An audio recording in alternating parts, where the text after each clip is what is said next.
You will certainly have made some notes for yourself about what Ernesto Cerulli was talking about and how that could be relevant to your work. Just to highlight a few things from our point of view that we think make that TED Talk interesting. One is this idea, if people don't want help, leave them alone. Now that's quite challenging sometimes, especially if you can see a situation which is definitely heading in the wrong direction. But it also chimes into what we've been talking about in this series generally, about respecting people's local knowledge. So what he's suggesting is you want to respond to people when they approach you, but you want to make sure you're in a place where they can approach you. So in local areas and sitting in local cafes. And then helping people to realise their passion for their personal growth. That's a very interesting idea. People's motivation is most rooted where they can see it relates directly to their own lives in some way. And above all, he's talking about working in a flexible, responsive way, mostly at a one-to-one level, rather than engaging with systems which close creativity down. Here we're looking at the model about the victim, the rescuer and the persecutor. And we want you to think about that just briefly in relation to the previous talk.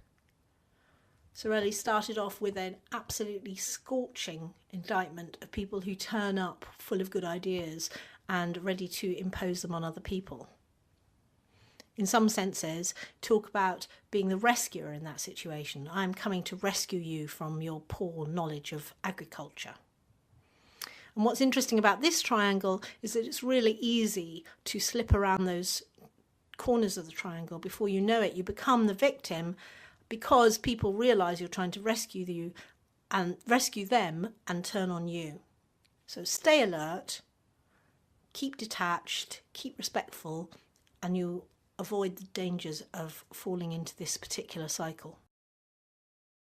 In a moment, we're going to start looking at some actual facilitation techniques and thinking about how you might want to try them in the environments you're working in. But there are some few key summary points around working with groups that is useful to keep in mind. One is intent. Don't be the rescuer. Everybody's in that room together, co-creating knowledge. I'm bringing something as a facilitator, they're bringing something as experience. So you need to get groups to think about that and bring their attention to why they are there. Don't forget, when you're working with groups of adults, we all come with different learning styles. We think and learn differently. And there's a really interesting guy called Howard Gardner, an American psychologist who's done a lot of work on multiple intelligences. And that's really useful to go and have a look at. But make sure you're choosing a way of working that everyone can get involved with and feels respected by. Linked to that is the idea that, in fact, in groups, some people are very reluctant to speak out when they're in a group that's larger than 3 or 5 people. So if you really want to access all the knowledge in the room, you have to design a process that makes sure everybody has a go at speaking.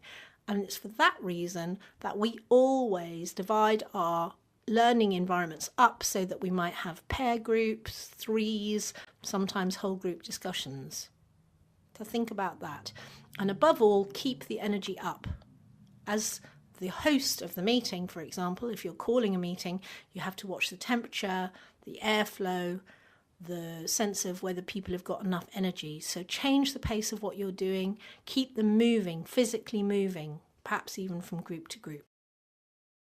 So already in this session, we've looked at how can we work in a reflexive way ourselves, but also how can we manage groups so that you get the best dynamics in the room. A key thing for that, and especially around conflict, is that you create a safe space where people feel confident that they are going to be able to express themselves without being ridiculed, without being turned on, etc. A lot of us are familiar with the idea of ground rules, but that is actually a phrase that I don't use very much because I don't like the idea of rules particularly. And I'm more drawn to the phrase ways of working, getting people to agree how to work together. Now, sometimes you can invite groups to give their own ideas, and that's a very useful and powerful way of going about it. Flip chart them and stick them on the wall so people remember it. But there are also some very interesting ideas out of the Public Conversations project, and there's a link here to a handout in the folder, which highlight a couple of key ideas we sometimes don't think about, remembering to remind people not to interrupt others and to speak for themselves from their own experience, not to volunteer other people's ideas. But also listening with resilience and respect. Resilience is a good word there. What it means is don't feel affronted by other people's views, but think that's them, I'm me, I can hear that and think about it. And then this very important point of setting aside the need to persuade others to agree. Now, that's a very interesting idea. We tend to think when there's a conflict situation that we all need to come together in the same point by the end. So that is success. We all think the same thing. But in reality, that's not success. What is success is that we develop a sense of respect and understanding about why people hold a range of views. And that's an important difference, making everyone think the same thing or building the respect in the room for difference. I'll leave you to read this extract from this guide to facilitating. But the key point in this, well, there's a number here, but one of the key points is content neutral. It's a bit of a jargony word, but it's an important idea. Facilitators don't take sides, and they're not expressing their own points of view.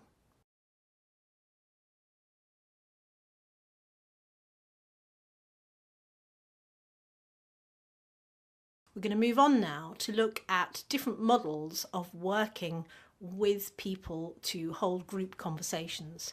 And as we go through, we will then go on and apply one of those to the case study that we looked at in session 5. So one thing that we suggest you keep in mind when you're working with groups, or maybe when you're not even holding a facilitated meeting, is remembering that people approach information and situations at different levels. They think about the facts, they think about their feelings, their figurings, and also the future. In some ways, this relates a bit to the reflexive cycle that we looked at the start of this sessions. So you want to create a situation where people can access and share what they know, but also what they feel, and then have a chance to think together about possibilities that are emerging and what the next course of action might be. A very influential model of facilitation for us has been that has been developed by the ICA UK.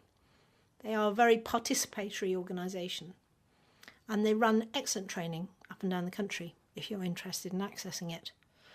Their idea of focused conversation is closely linked to the 4Fs principle. They have 4 levels that they're thinking about: objective, the same as facts;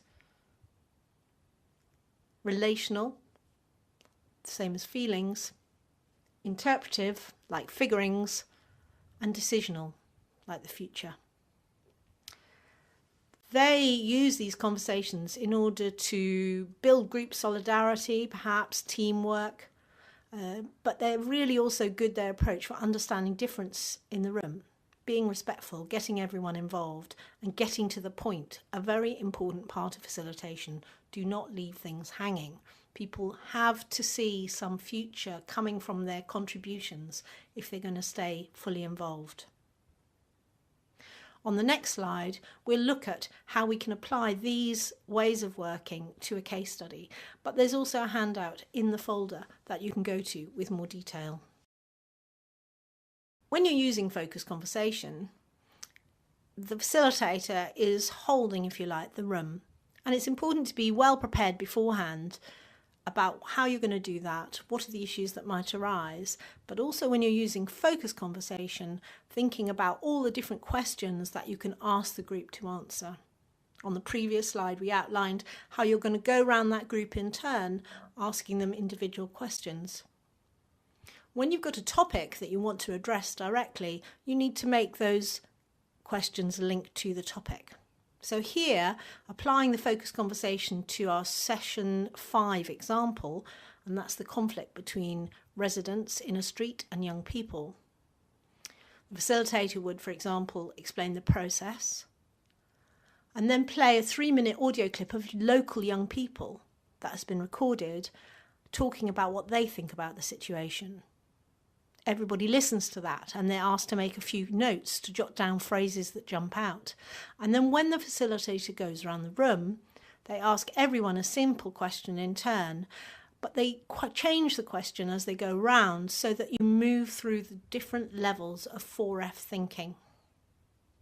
So the first question might be, give me a phrase that jumped out, or how did the film make you feel?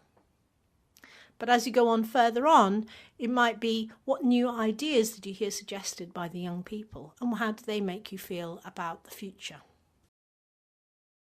There are many different ways of thinking about conversations, discussions, difficult conversations, dialogue. All these words are out there, and sometimes it's hard to get to the bottom of what they all mean. For our sakes, we think of dialogue as meaning discussion really across deep, entrenched divides. And very often those are moral divides, so they're rooted in our value systems. And they are the hardest to move. You can see the Public Conversations Project's approach. They're in Boston in the US, and they've been doing some fantastic work around this hardest to crack nuts for a very long time. But here you can see that there are slight differences in the way, when you're working with entrenched moral differences, that you would get people involved. So, for example, you've got defer the need for clarification. You don't want to get people onto their soapbox, so don't encourage them to start talking at length about their position. Above all, I think it's important for all of us to recognise where are our limitations in terms of our skills and our experience. And I think very often this kind of work, dialogue work, does require skilled and experienced practitioners. So if you don't think you've got the skills that's needed, don't go there, because you can make things worse by bringing people into a room. Best that you look around for local organisations or people closer to home that you can call on. Using the community conflict you were working on session 5, think about when it's best to use facilitation. Plan your steps that you'll need to go through in order to create a safe space for all who attend. And prepare a focused conversation. Use this as a way of assisting the group to have a shared exploration of their thoughts, feelings and ideas.